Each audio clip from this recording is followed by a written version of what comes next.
بسم اللہ الرحمن الرحیم۔ برائس ہیلتھ ویری میں خوش آمدید۔ آج میں آپ کو امام علی رضا علیہ السلام کے فرامین بتاؤں گا۔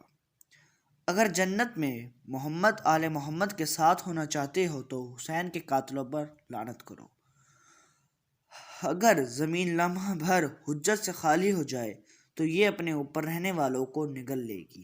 ہمارا شیعہ وہ ہے جو ہماری پیروی کرے اور ہم سے مخالفت نہ کرے، ہماری مصیبت کے وقت غمناک اور ہماری خوشی کے وقت خوش رہے۔ فرعون بھی موت کو دیکھ کر ایمان لے آیا تھا، لہٰذا موت کو دیکھ کر ایمان لانا قابل قبول نہیں ہوتا۔ مچھلی کھا کر ٹھنڈے پانی سے غسل کرنے سے فالج پیدا ہوتا ہے۔ جب عقل کامل ہو جاتی ہے تو باتیں کم ہو جاتی ہیں۔ ہر انار میں ایک دانہ جنت کا ہوتا ہے اور شہد میں شفا ہے۔ اگر کوئی شہد ہدیہ کرے تو واپس نہ کریں۔ گلاب جنت کے پھولوں کا سردار ہے۔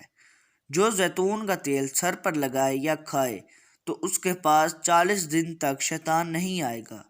صلح رحم اور پڑوسیوں کے ساتھ نیک اچھا سلوک کرنے سے مال میں اضافہ ہوتا ہے۔ جمعہ کے دن روزہ رکھنا 10 روزوں کے برابر ہے۔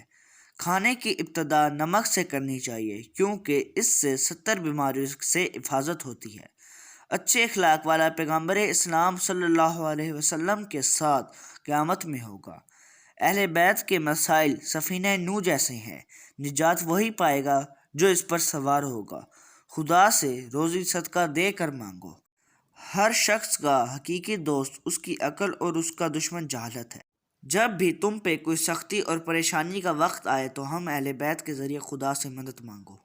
چھینک جسم کی ساری کثافت کو دور کرتی ہے اور 7 روز تک موت سے امان دیتی ہے۔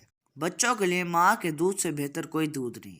سرکہ بہترین سالن ہے، جس کے گھر میں سرکہ ہوتا ہے وہ محتاج نہ ہوگا۔ پانی زیادہ پی کر پھل کا استعمال مت کیا کرو کیونکہ اس سے معدے میں درد پیدا ہوتا ہے۔ واجبات اور فرائض کا ادا کرنا ہے، محرمات سے پختہ ہے۔ کم رزق کا تھوڑا نہ سمجھو ورنہ زیادہ رزق سے محروم ہو جاؤ گے۔ جو شخص اپنے گناہوں کے کفارے کی قدرت نہیں رکھتا اسے چاہیے کہ محمد آل محمد پر کثرت کے ساتھ درود پڑھا کرے کیونکہ درود گناہوں کو ختم کر دیتا ہے۔ کمر کے درد کے لیے کابلی چنے مجرب دوا ہیں۔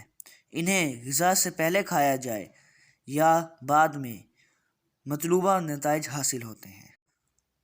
اللہ نے فرمایا کہ میں محمد صلی اللہ علیہ وسلم کی نبوت اور علی علیہ السلام کی ولایت سے اقرار کے بغیر کسی کا عمل قبول نہیں کروں گا۔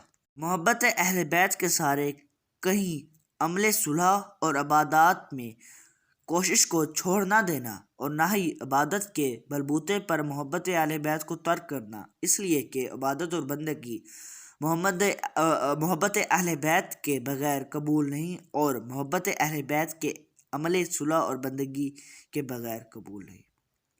حسین پر گریہ بڑے بڑے گناہوں کو دھو دیتا ہے۔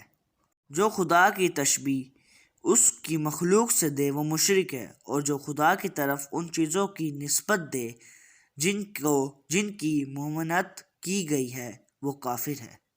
امید ہے کہ آپ کو ہماری ویڈیو پسند آئی ہوگی۔ آگے بھی ایسی ویڈیوز دیکھنے کے لیے ہمارے چینل کو سبسکرائب کریں۔ شکریہ۔